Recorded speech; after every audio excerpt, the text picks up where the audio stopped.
vamos a compartir un poquito acerca de las etapas de la vida de una persona. Primero, ¿qué es lo que hay? Bueno, antes de la vida de una persona tiene que ocurrir el embarazo, ¿cierto? Y después sí viene la vida de la persona después de que nace. Hay algo que nosotros llamamos los grupos etáreos, que son las divisiones por edades que ocurren en una persona. La primera es la edad de recién nacido. Un recién nacido va de los 0 a los 28 días más o menos. Después viene la etapa del lactante. El lactante se divide en dos: el lactante menor, el lactante mayor. El menor que va del mes a los 12 meses y el mayor que va de los 12 meses a los 24 meses o a los 2 añitos de vida. Viene después una edad que es la edad preescolar, que es la edad de los 2 a los 6 años. Una edad escolar que va de los 6 a los 10. La adolescencia, donde vamos a hacer un poquito de énfasis hoy, que para la Organización Mundial de la Salud se divide en 3 etapas: la adolescencia inicial, la mediana, la tardía. La mayor autoridad en el mundo en salud es la Organización Mundial de la Salud. Ellos dicen que la adolescencia inicial va de los 10 a los 13 años, que la media va de los 13 a los 17 y que la tardía va de los 17 a los 20. Después viene el adulto joven, que va de los 20 a los 35, el adulto maduro o medio, que es mayor de 35 años hasta los 65, y ya la etapa de vejez o adulto mayor, que es de los mayor a 65 años. ¿Cuánto dura un embarazo? 9 meses dice todo el mundo, ¿cierto? Nosotros, pues, en medicina poco hablamos de meses, nos gusta hablar de semanas. Son 40 semanas, exactamente, son 280 días. Ahí vamos lanzando un poquito de datos al aire. El embarazo, perdón, borro por acá, que dura 280 días, realmente dura es de 37 a 41 semanas, bueno, 42 digamos. Cuando a una mujer le dicen, ¿cuál es la fecha que van a hacer su desierto? Que todo el mundo llega a preguntar, ¿para qué fecha está? Esa es la fecha de la semana 40. Realmente el niño puede nacer 3 semanas antes o 1 semana después. Esa fecha no es exacta, es la fecha probable de parto, así se llama, la fecha probable de parto. Aquí en Colombia es muy bueno que lo entiendan aquellas personas que a futuro quieran tener hijos, o quienes ya lo tienen y desean planear un embarazo al futuro, que en Colombia hay una ley y toda mujer antes de querer quedar embarazada puede consultar a los servicios de salud y le pueden hacer una revisión bien completa acerca de todo. Lo que uno ve comúnmente es que llegan allá, ya embarazadas, sin quererlo, a empezar sus controles. Qué bueno es que sepamos que desde antes podemos preparar un embarazo y disminuir los riesgos para el bebé, los riesgos para la madre, y hacer todo más llevadero y sano. Si una mujer consulta, puede hacerlo 3 meses antes de que quiera tener su bebé, y en los servicios de salud les hacen más o menos 12 laboratorios, les miran de todo un poco, las ponen a tomar ácido fólico, que es una sustancia para que los niños nazcan, pues disminuir el riesgo de malformaciones del tubo neural. Pero pues no muchas lo hacen y qué bueno que lo tengan en cuenta.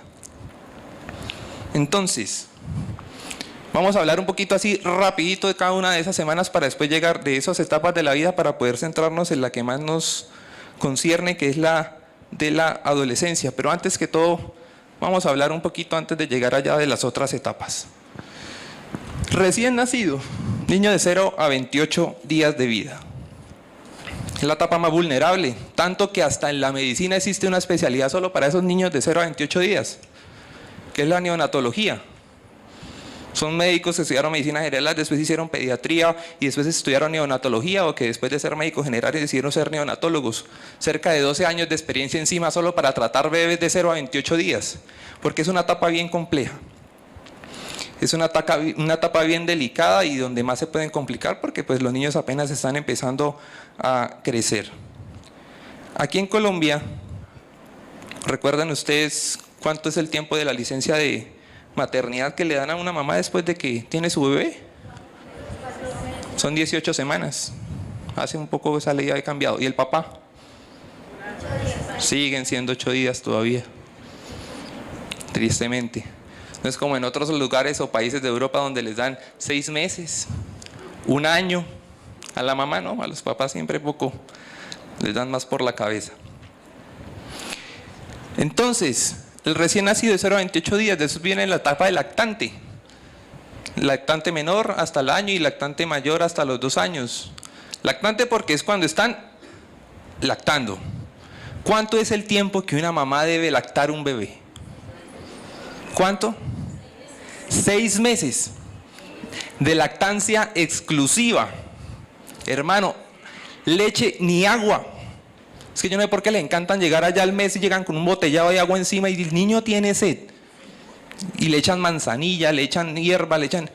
No, hermano, de 0 a 6 meses de vida, solo leche.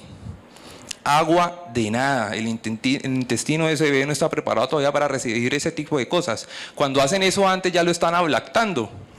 Ablactar es la primera comida que recibe un bebé, y cuando lo hacen antes de los 6 meses, pues yo sé que aquí a muchos dirán, ay no, a mí me criaron allá afuera en el campo, mi papá ya no sabía, ya me dan agua de yuca, agua con arroz, agua, no sé.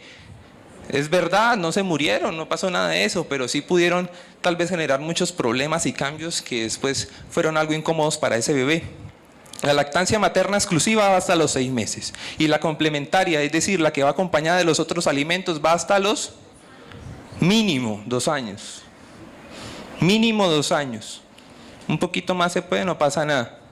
Pero mínimo es 2 años. Y ojalá sea de leche de la mamá. No existe ninguna leche, las de fórmula, que son los sucedáneos de la lactancia materna, no son iguales a la leche de la mamá. Y eso es clave, sobre todo para el desarrollo del cerebro del bebé. Después de esa etapa de lactancia viene la etapa de preescolar, la que les decía que va de los 2 a los 6 años, preparándose ya los niños para crecer y empezar el colegio. ¿Cuál es la edad ideal para que un niño entre a estudiar? 5 años más o menos. Aunque aquí ya los están escolarizando desde los 3 años inclusive. Pero realmente en psicología recomiendan muchas veces de los 4 a los 5 años, o ya hay niños que de los 2 años los están dejando. Pero créanme, hermanos, que esto es algo bien difícil y complejo, porque el periodo de que el papá debe compartir con su niño en casa y las cosas que tienen que aprender antes de los 5 años son las más importantes. Usted se ha escuchado de la famosa edad de oro, ¿no? De la de los 0 a los 5 años. Es la etapa más importante del desarrollo de los niños. Hay un fenómeno allá en la cabeza que se llama plasticidad neuronal. Las neuronas del cerebro están empezando a hacer conexiones, neuronas a unirse una con otras. El niño está empezando a identificar su entorno, a identificar a su familia. Ya está identificando patrones de comportamiento, ya está identificando cómo se comportan en su casa y los principios. Es la etapa más importante. Como muchos lo hacen lastimosamente todo el día al colegio, y a empezar a perder esas relaciones que después, cuando llegue la adolescencia, créame que esas cosas empiezan a aflorar y a generar muchos problemas. Y ya después viene la etapa de escolar, la etapa de los niños, para entrar por fin a la etapa de la adolescencia. Otra cosa que ocurre de los 0 a los 5 años importantísima es la vacunación, ¿cierto? Son cerca de no sé cuántas a los 0 meses, 2 meses, 4 meses, 6 meses, 7 meses, al año, a los 18 meses y a los 5 años que hay que recibir vacunas. Obviamente no solo los niños tienen que vacunarse, los adultos también. Yo no sé los que tienen hijas, niñas adolescentes pequeñas, y ya las vacunaron contra el VPH. Desde los 9 años lo pueden hacer. Antes eran 3 dosis, ahora son solo 2. El VPH, el virus del papiloma humano. ¿Lo han escuchado, cierto? Un virus que está siendo culpable de 2 grandes problemas. El uno, las famosas verrugas genitales, una enfermedad de transmisión sexual, los condilomas, que son cepas benignas del virus que generan tumorcitos que son verrugas que se consideran enfermedades de transmisión sexual. Y por otro lado hay cepas que generan cáncer, que es uno de los tipos de cáncer más frecuentes en la mujer, junto al de mama y otros, ¿cierto? Esa vacuna no defiende contra todo el VPH, pero sí contra las cepas más peligrosas. Y se está esperando ver en algunos años el impacto de esas niñas que hace algunos años fueron vacunadas, como cuando lleguen a la edad adulta, esperamos que esa incidencia de cáncer empiece a disminuir. También las mujeres en edad fértil deberían vacunarse. Señora.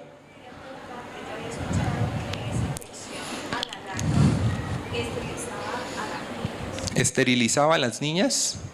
Hasta el momento que yo sepa y que haya algún estudio grande, no. El INVIMA, quien avala eso, ¿cierto? Que es la mayor autoridad de salud aquí en Colombia, no ha dicho nada. Aunque, bueno, no poco a veces le cree al INVIMA y se va más hacia las autoridades internacionales, pero hasta el momento no habían dicho nada. Tal vez hubiese sido así, hubiese cosas que hubiesen confirmado que esterilizaba a las niñas, hubiesen detenido eso, pero no. Que yo sepa, no. ¿De alguna fuente confiable grande o algún estudio? No. Y deberían hacerlo, no es... Ustedes escucharon lo que pasó hace algunos años por allá en unos pueblos del norte de Colombia, ¿no? Bueno, eso todo está desmentido por las autoridades de salud y es una vacuna muy segura. Las mujeres en edad fértil también deberían vacunarse. Yo no sé de las que estén aquí, que tienen entre 10 y 49 años, se han vacunado contra la tosferina y la difteria. Son 5 dosis. Bueno, incluyo a mi esposa. Y eso que es esposa de médico y no lo ha hecho. Pero deberían hacerlo. Un día eso lo hacemos. Y después vienen las vacunas que también deben recibir las gestantes. Bueno, en esa edad preescolar a escolar los niños deberían consultar a los servicios de salud para las consultas de crecimiento y desarrollo, ¿cierto? Totalmente gratuitas por los sistemas de salud. Que muchas no lo hacen. Y las que ya lo han estado haciendo con sus hijos, no se les escapen cosas muy importantes que se hacen en esas consultas. A los niños de los 0 a los 5 años, en esas consultas les dan sus dosis de vitamina, hierro, vitamina A, hierro y la antiparasitación, el desparasitante. Cada 6 meses hasta los 5 años. Muchos tal vez no lo vivieron ni lo hicieron con sus hijos, ténganlo en cuenta que eso hay que hacerlo. Y que las purgas, famosas purgas, empiezan desde los 2 años de vida y se repiten cada 6 meses hasta los 6 años y después eso es una vez al año, pero ya en la edad adulta no es obligatorio. Muchos adultos llegan a consulta pidiendo purga, la purga anual. Bueno, eso no es verdad ni está escrito en ningún lugar. Aunque algunos parasitólogos en Santander recomiendan que las personas que viven donde el agua no sea potable, que conviven con animales, que por su trabajo manipulan cosas que les pudiese facilitar el tener parásitos o que viven con niños muy pequeños, lo hagan anualmente, pero eso no es obligatorio, la verdad. Y después viene la etapa más importante, que es el centro de lo que queremos hablar, que es la adolescencia. ¿Por qué le llaman adolescencia? Eso viene ahí de una palabra que es adolecer, sufrir. Porque hermano, el crecimiento duele. Adolece y carece de muchas cosas y están aprendiendo. La etapa de la adolescencia. Que como les decía al principio, para la Organización Mundial de la Salud, es una etapa que va de los 10 a los 20 años. Aunque ustedes, yo sé que saben, ven un niño de 10 años y no, uno dice, no, este chino como que no es adolescente, todavía es como un niño. Pues sí, muchas otras autoridades en salud dicen que va de los 12 a los 18, bueno, eso varía mucho. Pero ellos dicen que va de los 10 a los 20 años y que se divide en 3 grandes etapas. La adolescencia es el conjunto de cambios físicos y emocionales que vive una persona para pasar de niño a adulto, ¿cierto? Y está asociada a un periodo muy importante de la vida que es la pubertad. Y la pubertad es la que incluye los cambios físicos que hacen que esa persona pase de niña a adulto y esté preparado para llevar ya una vida independiente y para embarazarse. Entre otras cosas, ¿cuál es la edad ideal para embarazarse? La edad ideal para embarazarse médicamente está entre los 20 y los 35 años. Que es la etapa de adulto joven. Eso no salió así como así de la locura de que alguien dijo de los 20 a los 35. Antes de los 20 años y después de los 35 años, cuando ocurren embarazos, existe más riesgo de complicaciones. Y eso incluye más riesgo de malformaciones. Eso incluye más riesgo de que aparezca el síndrome de Down, que no es algo grave, ni son personas que bendicen muchos hogares, sino que yo sé que tal vez todo padre pues no quisiera esperarse con ese tipo de dificultades, ¿cierto? La edad ideal es esa, de los 20 a los 35 años. En esta etapa se pasa de la niñez a la vida adulta y sí ocurre una serie de cambios físicos y psicológicos. Hablemos rapidito de los psicológicos. En la adolescencia es cuando una persona desarrolla la personalidad. La personalidad, hermano, no la tiene ningún niño. Uno no puede pretender que un niño haya desarrollado su personalidad. Los niños solo dan a conocer y expresan su temperamento. Yo sé que ya muchos lo han aprendido con la pastora Doris acerca del temperamento, ¿cierto? Flemático, colérico, sanguíneo, que entre otras cosas es una de las propuestas de temperamento más antiguas, que data desde el siglo III o IV antes de Cristo, cuando Hipócrates empezó con este tipo de teorías. Pero en la adolescencia eso es de las cosas más importantes, el desarrollo de la personalidad. Y la personalidad tiene dos cosas importantísimas: el temperamento y algo muy importante, que es el carácter, que es totalmente distinto. Me acuerdo de una profe en la universidad, nos decía: el temperamento y el carácter. Esto tal vez le aporta el 40% el desarrollo de la personalidad a alguien y esto otro el 60%. El temperamento es heredado. Uno no lo escoge. Y hay que se parezca tanto el hijo al papá, ¿cierto? En la forma de responder. En si es más bien alguien irritable, que responde duro, o más bien ansioso, o más bien apaciguado. Eso genéticamente se transmite. Y es lo que conocemos como el temperamento, la forma de que nosotros nos comportamos. Ya lo otro es el carácter, que ese es el 60% adicional, que es acerca de cómo nosotros nos comportamos y respondemos. Y está completamente moldeado por el ambiente en el que viven sus hijos, o en el que vivimos, por el ambiente en el que estamos rodeados, un ambiente de pelea. Bueno, ya sabe cómo tal vez puede desarrollarse su hijo, siendo también peleón o siendo tal vez una persona un poco retraída. Un ambiente donde todos comparten, hay principios como los que impartimos en la iglesia, pues ya sabemos cómo puede llegar a crecer en el futuro, aunque pasan por etapas de rebeldía. Ya cuando llega la edad adulta esas cosas se empiezan a recordar y allí en el cerebro no se van a borrar y van a calar y van a hacer que esa persona recapacite de muchas cosas cuando está más grande. Pero entonces ese desarrollo de la personalidad no existe en la niñez, solo existe después de la adolescencia y es con la que nos vamos a identificar el resto de la vida.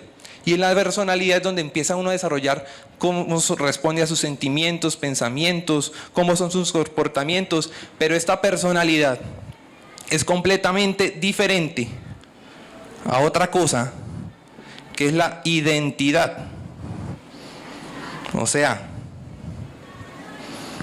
yo cómo me veo a mí mismo, cómo me identifico.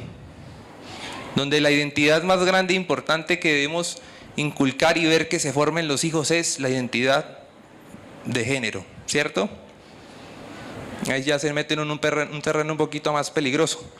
La identidad de género, donde ha surgido tanto en este tiempo cerca de las famosas ideologías de género, que han querido calar en muchas sociedades, que ya en muchas sociedades han calado allá en Europa y que han querido meternos acá, pero que gloria a Dios y gracias a Dios en muchos países como el nuestro no se ha permitido, y yo sé que todos sabemos que ha sido gracias al pueblo de Dios.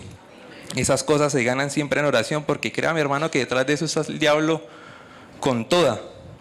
La identidad es la representación que esa persona tiene de sí misma. Y ahí es cuando empiezan ellos a adquirir su identidad como hombre o mujer. Ese es el género, cómo yo me identifico a mí, como un hombre o como una mujer. Y eso es totalmente diferente al sexo, ¿no? Yo sé que todos lo sabemos. Y si no lo recordamos, sexo es diferente a género. ¿El sexo a qué hace referencia? El sexo hace referencia a lo que yo físicamente soy. ¿Soy hombre o soy mujer? Pero eso no es solo de que sea XXXY, como muchos tal vez lo dicen. Si usted recuerda, todos tenemos cromosomas, ¿cierto? Unos que nos da el papá, otro que nos da la mamá. Y los cromosomas sexuales, solo existen dos tipos de cromosomas, el X y el Y. Las mujeres son XX, los hombres son XY. Lo digo chiquitico porque si uno mira eso de verdad, cuando los dibujan en microscopios de alta potencia, es el cromosoma más enano y chiquitico de todos, el Y. Y eso hace virar a que se desarrolle un hombre o una mujer. Pero el sexo no es solo ser XX o XY, también implica el desarrollo físico, ¿cierto? Tener testículos, pene, mamas, vagina. Porque es que hay muchas personas, créamelo, que son XY y nacen con cuerpo de mujer. Eso ya son cosas ahí, enfermedades y trastornos genéticos un poco extraños, pero ocurren. Entonces, esto está lo otro está el físico. ¿Qué más determina el sexo? Lo bioquímico, las hormonas. ¿Cierto? ¿Cuál es la hormona que predomina en las mujeres? El estradiol. ¿Y la de los hombres? La testosterona. Pero bueno, hermanos, todos los hombres y las mujeres tenemos estradiol. Los hombres tienen estradiol y testosterona y las mujeres también tienen estradiol y testosterona. Todos tienen de ambos, solo que predomina mucho más una u otra. Incluso hay muchas mujeres que usted tal vez puede ver que empieza a salirles vellito aquí en bozo, el que llaman bozo, ¿no? Pelitos en el mentón, aparecer más vello en las piernas, en el abdomen, aparecer el acné, a engordarse, a aumentar el humor o el sudor. Bueno, puede ser que se le subió la testosterona, puede ser que tenga algún otro tipo de problema de salud que esté estimulando la producción de hormonas que virilizan, que son los famosos andrógenos. El síndrome ovario poliquístico, problemas de prolactina, problemas de testosterona, un montón de cosas de estas puede generar eso. Pero determina el sexo también la parte bioquímica, la testosterona o el estradiol. Y también hay un componente que es el más grande, que es el que va a determinar al final de cuentas el género, que es el psicológico. Porque ahora salen con el cuento de que yo soy XY, tengo pene, testículos, vello, hablo duro, mis niveles de testosterona soy alto, pero me siento como mujer y soy mujer. Eso es lo de ahorita, ¿cierto? Algo que antes la ciencia consideraba las disforias de género e inclusive los manuales de psiquiatría lo tenían como un trastorno mental. Pero después, solo porque culturalmente aceptaron muchas sociedades que esas personas que son XY y que tienen ese físico de hombre y que tienen los niveles de testosterona altos, quisieron ser mujeres, lo pueden ser. Pero hermano, esas famosas ideologías de género tienen un trastorno cultural, social. La ciencia, las sociedades científicas no han encontrado eso de que el cerebro sea de mujer y esté metido en un cuerpo de hombre. Eso no existe y yo creo que usted jamás lo va a escuchar. Obviamente eso uno no lo discrimina en los servicios de salud, ni uno discrimina a ese tipo de personas para nada, pero pues la ciencia no comparte ese tipo de cosas.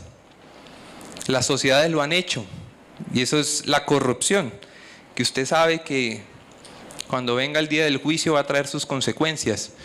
Y que espero que nosotros más adelante, porque hermanos, todos los años van a seguir las personas que promueven las famosas ideologías de género queriendo impartirlas. Y nosotros como pueblo de Dios tenemos que entender eso, que eso no hay que permitirlo. Allí en las identidades de género están las personas que dicen ser transexuales, bueno, los intersexuales. Yo sé que ustedes han escuchado ese término, que es lo que antes llamaban hermafrodita, ¿cierto? Son personas que pues físicamente realmente uno no sabe qué pueden llegar a ser porque tienen cosas de mujer, tienen cosas de hombre.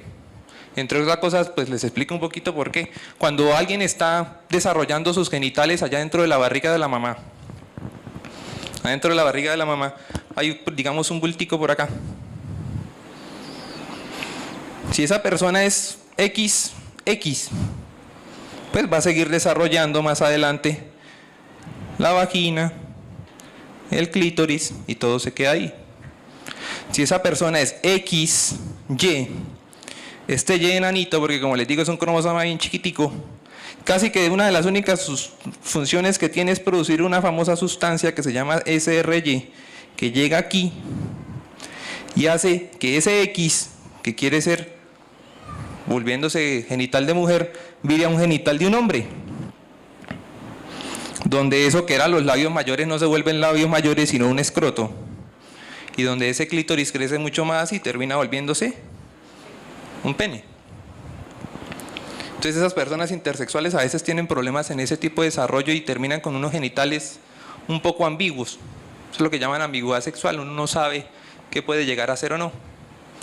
Usted ha escuchado ese término, ¿no? Intersexual o hermafrodita. Cuando dicen en la sociedad LGTBI, leys, gays, lesbianas, bisexuales, transexuales y demás. Entonces es muy importante en la personalidad intervenir para que la identidad de género de nuestros hijos sea la correcta a la luz de la palabra de Dios. Señor. ¿Pero si se desarrolla ambos genitales en una misma persona? No es que se desarrollen ambos, es que son los mismos. El escroto en un hombre, ¿saben cuál es el escroto, cierto? Es la bolsa donde, es una sola bolsa, no son dos, es una sola bolsa donde están los testículos. En el hombre, todo era lo mismo cuando estaban en la barriga de la mamá y eran embriones, todo era lo mismo. Pero ese cromosoma Y hizo que esa estructura que se iba a volver un labio, recuerden la anatomía de la vagina de una mujer, ¿cierto? Existen labios mayores, labios menores. Esos dos labios toman otra forma y se vuelven el escroto, por así decirlo. Y ese clítoris, que es donde existe mayor estimulación sexual en una mujer, que entre otras cosas, pues perdónenme la expresión, pero es verdad, es como si fuese un pene pequeño, en un hombre crece y se vuelve el pene. Eso es lo que pasa. Pero en esas personas la cosa a veces queda ahí como no se sabe qué pasó. Tienen labios gruesos grandes, parecen escroto, pero son labios. Y el clítoris es un poco grande, parece. Tienen testículos, sí, pero tal vez quedaron acá arriba. Recuerden que los testículos nacen en el abdomen, ¿no? Y tienen que bajar al testículo. Muchos niños nacen con los testículos por acá, que cuando no se los quitan se pueden volver cáncer o se quedan por aquí en algún canal inguinal, que es donde salen las famosas hernias inguinales que bajan hasta ¿dónde? Muchas hernias bajan hasta el escroto, por eso, porque es un canal que existió desde que éramos chiquiticos, desde que éramos bebés. Entre otras cosas, cuando compartíamos al principio lo del embrión, la etapa de embrión, que es desde que allá se une ese huevito allá en el útero, como les explicaba, dura más o menos 12 semanas, las primeras 12 semanas, el primer trimestre del embarazo, de los más importantes de todos. Ahí ya a las 12 semanas ese bebé está hecho completico, no le falta nada. A la semana 4 ya su corazón está latiendo y ya un ginecólogo puede verlo en una ecografía y se ve el corazón de ese bebé latir. Tristemente muchas mujeres no los desean y, como hablábamos al principio con las cosas del aborto, pues los eliminan. Ahora, esa pubertad incluye esos cambios psicológicos, pero hay otros que quiero que aprendan rápidamente, que son los físicos. A ver quién se lanza a decir, ¿desde qué edad empieza la pubertad? La pubertad, que era lo que le decía, cambios físicos, ¿no? De niñez a etapa adulta. ¿A qué edad puede empezar la pubertad en una niña? ¿A los qué? ¿Y en un niño? Pues no. En una niña, la pubertad puede empezar a los 8 años y medio. O inclusive 8 en otras sociedades. Y en un niño, bueno, ya no es niño, ¿no? Porque estamos hablando de pubertad. Adolescente. Y en un niño, a los 9. ¿Qué es lo primero? Usted cuando tiene un hijo niño o ya está adolescente, ¿qué es lo primero que le ocurre a una niña para pasar de niña a mujer? Bueno, una de las primeras señales es el desarrollo del seno, de los senos, de las mamas. Lo que llamamos nosotros el botón mamario. Para que una mujer llegue a tener los senos como lo tiene una mujer adulta, son 5 etapas, 5 estadios. Son 5. El primero es el botón mamario. es una pelotica debajo de la areola y del pezón. Los niños y las niñas chiquiticos pues tienen el cuerpo más o menos igual, ¿cierto? Cabezones, porque lo primero que se desarrolla es la cabeza, un poquito panzones, porque los músculos abdominales todavía no son muy fuertes, y planitos acá adelante. Pero en la niña empieza a aparecer el botón mamario, es un bultico que ocurre detrás del pezón y de la areola, un bultico. ¿Sí? Es un bultico pequeño. Muchas niñas o niños, cuando nacen recién nacidos, tienen ese bultico, porque su mamá les pasó hormonas de ella, y ellos nacieron con eso, pero uno no se debe preocupar cuando un niño nace con eso se los va a quitar después, se les va. Ese es el primer signo. Ahora, para que aprendan, porque es que muchas mujeres a veces no saben cuánto decirle a su niña que va a llegar la menstruación. Y eso, el cuerpo es un reloj, hermano, eso es un reloj súper importante. La pastora una vez nombró una de esas partes del cuerpo allá en una predicación, el cerebro humano. Créanme que esto es un cerebro visto de lado. Tiene por aquí algo que se llama el hipotálamo, que le envía una información a la famosa glándula pituitaria, que se llama la glándula hipófisis, que es el centro de mando de hormonas del cuerpo. Es la dueña del sistema endocrinológico. Y esta hipófisis envía señales a todo el sistema endocrino, al testículo, al ovario, a la glándula suprarrenal. Encima de nuestros riñones hay una glándula que produce hormonas. Se produce adrenalina, se producen algunos esteroides, a la tiroides, entre otras cosas. Hermanos, dejen de ir al médico diciendo que porque están gordos es la tiroides. Yo estoy gordo y no tengo tiroides. Bueno, sí tengo tiroides, pero no me enfermé de eso. Mucha gente cree que la tiroides es la que engorda y la que enflaca. Bueno, eso es mentira, eso no está escrito en ningún lado. Sí, es mucho más fácil que alguien que tiene hipotiroidismo, o sea, poquita hormona tiroidea, como su metabolismo es más lento, pueda tener cambios de peso así, se les dificulte un poco bajar. O que algunos hipertiroideos que tienen exceso de hormona, como su metabolismo más acelerado, vivan siempre sudorosos, calientes, delgados. Pero hay gente con problemas de tiroides, gordos, flacos, que no tienen ninguna relación con lo otro.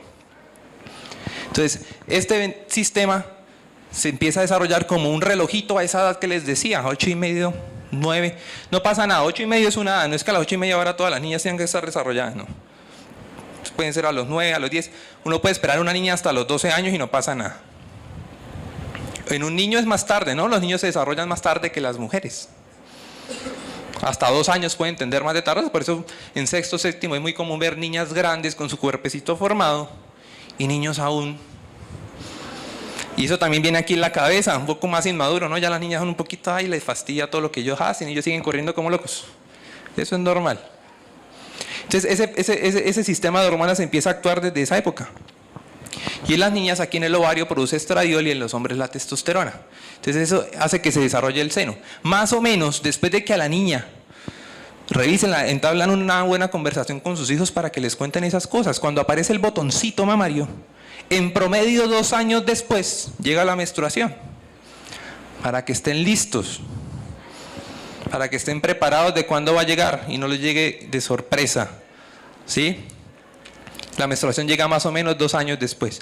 Y después empieza el crecimiento de la vagina, la aparición del vellito en las axilas, el vellito aquí abajo, todo eso es normal, hay que acompañar. No se rían de ellos, porque a muchos niños no les gusta ni consultar ni ir porque los papás se ríen, montan chistes acerca del desarrollo, porque en la casa no es capaz un papá de decir vagina, testículo, seno, escroto, pene, ano. Esas son las partes que Dios nos dio, así se llaman. Y eso hay que decirlo sin pena. Después vienen los niños. Bueno, lo primero que ocurre en un niño es el crecimiento de los testículos. Después el del pene. Viene la menstruación, ¿no?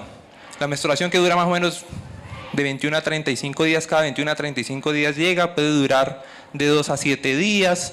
El primer año es una locura. Llega, no llega, llega mucho, llega poquito. Pues porque la niña está menstruando, pero no siempre hay óvulo.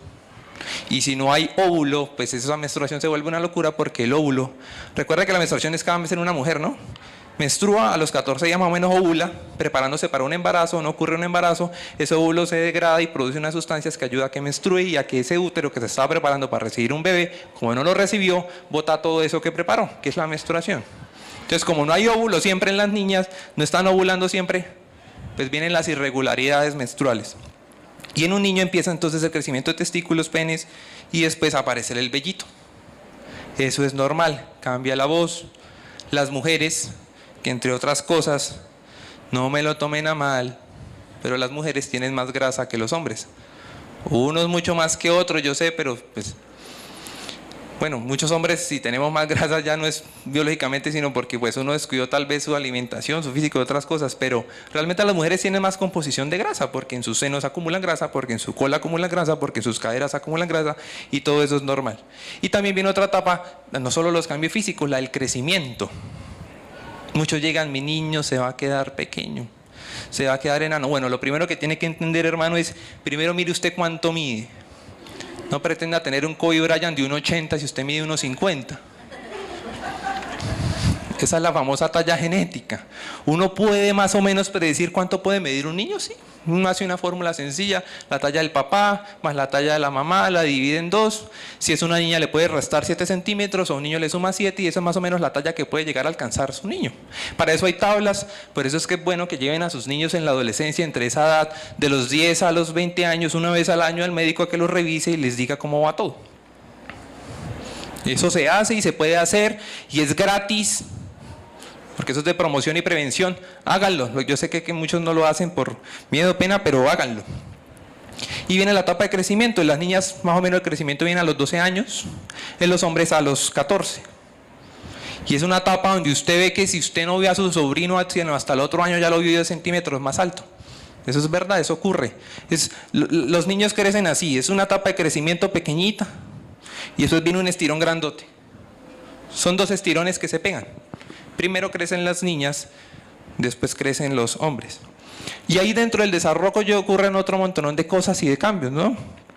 Muchos datos curiosos, por ejemplo, hay muchos niños que llegan diciendo que les duele el cuerpo. Hermano, crecer duele. Los famosos dolores de crecimiento, ¿los ha escuchado? Usted sabe que es un dolor normal si al niño le duele los huesos grandotes, los largotes, si le duele sus codos, si le duelen las rodillas, las caderas, los tobillos abajo, pero que sea un dolor simétrico, ¿no? Más o menos igual un lado que el otro, más que todo en la noche, porque uno crece durmiendo, ¿no? Entre otras cosas, la mayor producción de hormona de crecimiento ocurre en la noche y por ello muchos adolescentes no quieren salir de la cama. Hay otros que son más hiperactivos, pero bueno, pero es porque es cuando uno más necesita crecer y más produce hormona de crecimiento. Y vienen esos dolores que son normales, pero si el dolor es diferente, aquí duele mucho más que acá, o solo me duele un lado que el otro, eso no es normal. Lleve, consulte, porque puede ser algo diferente. Lo otro es lo que yo le decía, que no duerme mucho, eso también puede ser normal. Que los niños empiezan a tener erecciones en la noche, hermano, no empieces a satanizar lo que está viendo pornografía, que qué estar haciendo, eso a veces pasa y es normal. Lo que llaman preapismo. Se levanta el niño con una erección, le puede doler. ¿Qué hacer ahí? ¿Usted qué le va a decir a su hijo? Va a empezar a culparlo y a decir que qué estuvo haciendo anoche. Hay que escucharlo. Él puede decir que no supo, pasó. Eso pasa. Por las hormonas pasa al principio. La irregularidad menstrual de las niñas, que como les decía, al principio puede ser muy común porque así son las hormonas. Y todas estas etapas, hermanos, al final nos va a tener una persona que ya dejó de ser niño y pasó a ser un adulto. ¿Cuándo alguien deja de ser adulto? Bueno, no es solo cuando se desarrolla. Ese ya creo que es un concepto más social. Alguien es adulto no solo cuando ya está desarrollado y tiene sus senos en estadio 5 y sus genitales en estadio 5, que como les decía eran 5 estadios, no. Es cuando ya está mentalmente preparado para asumir responsabilidades por sí mismo, ¿cierto? Hay muchos que dejan ser adultos a los 25 años, empiezan a hacerlo. Si siguieron comportando como niños, dependían siempre de mamá y papá. Bueno, al parecer nunca dejó de ser adolescente, pero esa es la verdad. Y el envejecimiento viene más tarde, ¿no? Que entre otras cosas, lastimosamente, para los que ya estamos cercanos a los 30, empieza a ocurrir más o menos a esa edad los cambios físicos en que ya las células no se regeneran igual y empieza a ser uno un poquito más a desgastarse. Entonces, hermanos, es bueno comprender esas cosas, que ustedes las compartan con sus hijos, que los que aún no han tenido y van a tenerlo, lo compartan y que no se alarmen. Y si algo les alarman, pues consulten. No se quejen a veces de que el sistema de salud es muy malo, de que el médico es muy malo. Eso también depende con qué médico de uno. Yo sé que hay unos mala gente, yo sé que hay otros buena gentes, pero hay que hacerlo. Igual aquí en la iglesia estamos y estoy pues para resolver cualquier duda que se les presente en el futuro y más adelante. Y nos toca cortar aquí, porque entre otras ya va a empezar el servicio. Les invito a que estén en pie. Que demos gracias a Dios. Señora. Señora.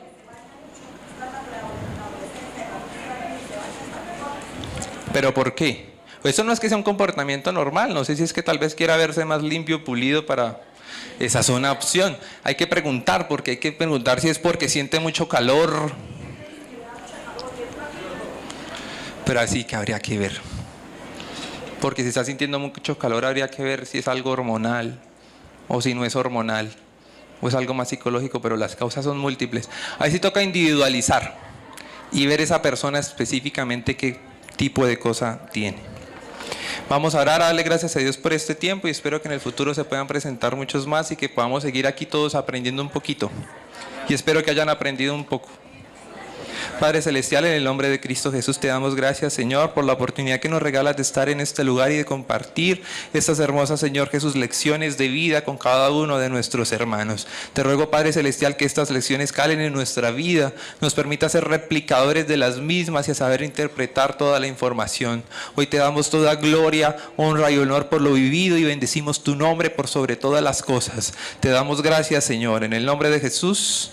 Amén y amén. Dios les bendiga.